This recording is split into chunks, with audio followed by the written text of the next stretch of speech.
পবিত্র ঈদ মিলাদুন নবী সাল্লাল্লাহু আলাইহি সাল্লাম উদযাপন করা যাবে কিনা, অনেকে এটাকে জায়েজ মনে করে। এখানে আপনার অভিমত কি?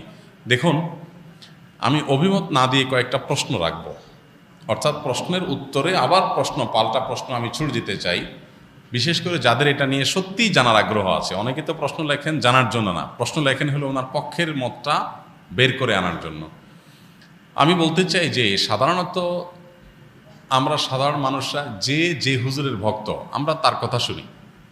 যে হুজুর মিলাদুন নবীর পক্ষের, তার ভক্তরা মিলাদুন নবীর পক্ষে কথা বলে এবং সেরকম দলিল খুঁজে বের করে সোশ্যাল মিডিয়াতে সেটা নিয়ে লেখালেখি করে। আর যে হুজুর মিলাদুন নবীর বিপক্ষে, ওনার ভক্তরা মিলাদুন নবীর বিপক্ষে তারা ক্যাম্পেইন করে, কাজকাম করে। আমার কথা হলো যে আপনি হুজুরদের পক্ষ বিপক্ষ না নিয়ে কয়েকটা প্রশ্নের উত্তর খোঁজার জন্য আপনি নিরপেক্ষভাবে চেষ্টা করেন। আপনি নিজে একটু সচেতনভাবে, সতর্কভাবে, অনুসন্ধানের দৃষ্টি নিয়ে এই প্রশ্নগুলোর উত্তর খোঁজার চেষ্টা করেন। আপনি শুধু উত্তর খোঁজার যদি সিরিয়াস চেষ্টা শুরু করে দেন এবং নিরপেক্ষভাবে চেষ্টা করেন, আমার বিশ্বাস যে আপনাকে আল্লাহ তাআলা হেদায়েত এবং সঠিক পথ যেটাই সেটা আল্লাহ তাআলা আপনাকে দেখিয়ে দিবেন। শর্ত হলো আপনি আগে গিয়ারটা নিউট্রালে এনে তারপরে খুঁজতে হবে। আমরা যারা গাড়ি চালাতে জানি তারা জানি যে গিয়ার, আপনার ম্যানুয়াল গিয়ার সাধারণত গাড়ি, এটা আপনার নিউট্রালে থাকার পর স্টার্ট দিলে গাড়ি স্টার্ট হবে। গিয়ার একটা দিয়ে রেখে দিয়েছেন আগে, এরপর আপনি স্টার্ট দিচ্ছেন, তাহলে গাড়ি কি হবে না? স্টার্ট হবে না, গাড়ি দৌড় দিবে, লাফ দিবে, সেটা সঠিকভাবে সার্ভিস দিবে না। এখন আপনি নিজে আগে মিলাদুন নবীর পক্ষের অথবা বিপক্ষের একটা গ্রুপের থেকে এরপরে বলতেছেন হ্যাঁ এই ব্যাপারে আপনি কি বলেন, কোরআন হাদিসে কি আছে, আপনি জানার চেষ্টা করছেন। এইভাবে আপনি আসলে সত্য জানতে পারবেন না। সত্য জানতে হলে আপনাকে নিউট্রালে থাকতে হবে, যে ঠিক আছে আমি এটা নিয়ে অনুসন্ধান চালাই, পড়াশোনা করি, স্টাডি করি এবং আমার স্টাডির পর নিরপেক্ষভাবে সত্যিটা জানার জন্য আমি চেষ্টা করি। আল্লাহ তাআলার কাছে দোয়া করি আল্লাহ যেন আমাকে হেদায়েত করেন, গাইড করেন, তাহলে আপনি ইনশাআল্লাহ সঠিক পথ পাবেন। এবার আসেন প্রশ্নগুলো কি কি। এক নম্বর প্রশ্ন হলো, নবী করিম সাল্লাল্লাহু আলাইহি সাল্লামের যেদিন জন্ম হয়েছে, মিলাদুন নবী মানে হলো নবী সাল্লাল্লাহু আলাইহি সাল্লামের জন্ম, এটাকে কেন্দ্র করে উদযাপন, আনন্দ ইত্যাদি।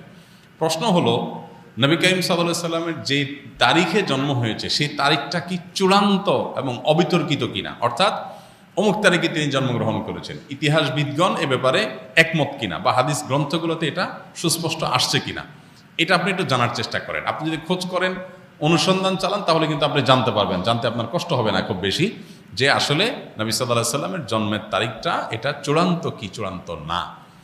আপনি যদি অনুসন্ধান করেন, আপনি দেখতে পাবেন যে নবী সাল্লাল্লাহু আলাইহি সাল্লামের জন্মের এক্সাক্ট তারিখ নিয়ে ইতিহাসবিদদের মধ্যে নানা রকমের মত আছে। তাহলে কিভাবে আপনি চূড়ান্তভাবে একটা দিনকেই নিশ্চিত করে ধরে সেদিনকে আপনি উদযাপনে যেতে পারেন? নাম্বার এক, আপনি খোঁজার চেষ্টা করেন যে ওনার জন্মের তারিখটা এটা কি সুনির্ধারিত, অবিতর্কিত, নাকি এটা নিয়ে নানা মত আছে, আপনি একটু পড়াশোনা করার চেষ্টা করেন। নাম্বার দুই, নবী করিম সাল্লাল্লাহু আলাইহি সাল্লামের জন্মের তারিখটাকে তিনি নিজে উদযাপন করেছেন কিনা প্রতি বছর, এটা আপনি একটু জানার চেষ্টা করেন।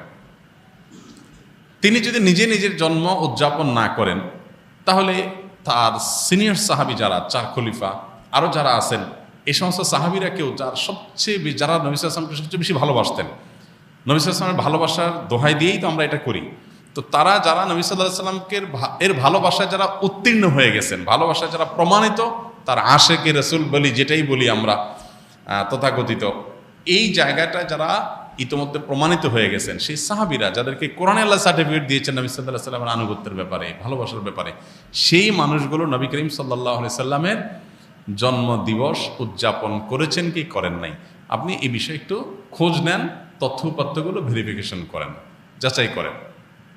তৃতীয়ত হলো যে জন্মদিবস উদযাপনের এই কালচার কোত্থেকে আসছে, আপনি এটাও জানার চেষ্টা করেন। আপনি যদি এটা নিরপেক্ষভাবে এটা শুরু কোত্থেকে আসে দেখেন, আপনি দেখবেন এটা অগ্নিপূজক, প্রকৃতি পূজারী তাদের কাছ থেকে আসছে। এবং একসময় খ্রিস্টান ধর্মেও এই জন্মদিবস উদযাপন করাটার ব্যাপারে নিরুৎসাহিত করা হতো, নিষিদ্ধ করা হতো। পরবর্তীতে তারা নিজেরা আবার ওই প্যাগানদের দ্বারায়, প্রকৃতি পূজারীদের দ্বারায় প্রভাবিত হয়ে তারাও তাদের নবীর জন্মদিবস উদযাপন শুরু করেছে। আমাদের নবী সাল্লাল্লাহু আলাইহি ওয়াসাল্লাম বলেছেন, লা তুতরুনি কামা আতরাতিন নাসারা ইবনে মারইয়াম, তোমরা আমাকে নিয়ে বাড়াবাড়ি করিও না যেভাবে খ্রিস্টানরা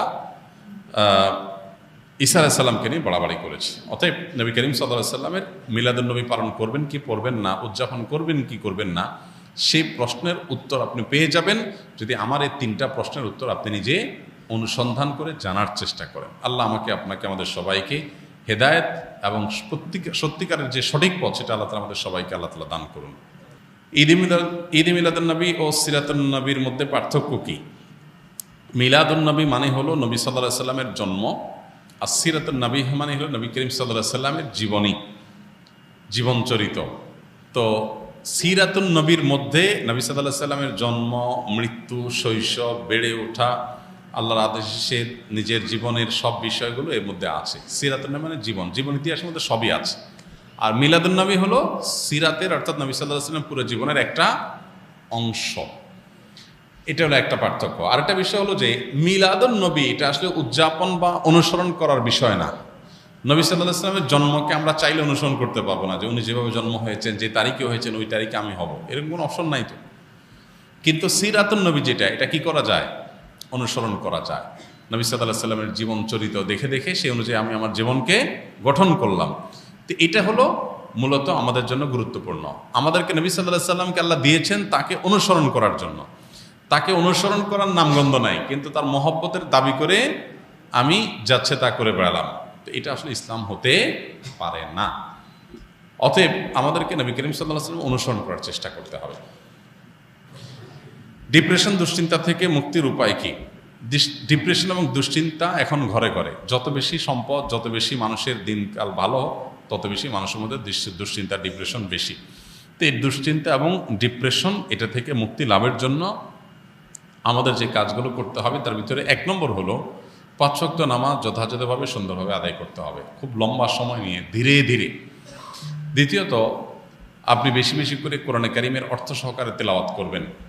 এটি দুশ্চিন্তা থেকে মুক্তি লাভের জন্য অন্যতম কারণ। বিশেষ করে সূরা ইউসুফ সম্পর্কে অনেক উলামায়ে কেরাম বলেছেন, এটা অর্থ সহকারে বুঝে পড়লে, মহব্বতের সাথে পড়লে, তাজউইদের সাথে সুন্দরভাবে পড়লে ইনশাআল্লাহ দুশ্চিন্তা থেকে মানুষ বাঁচতে পারে।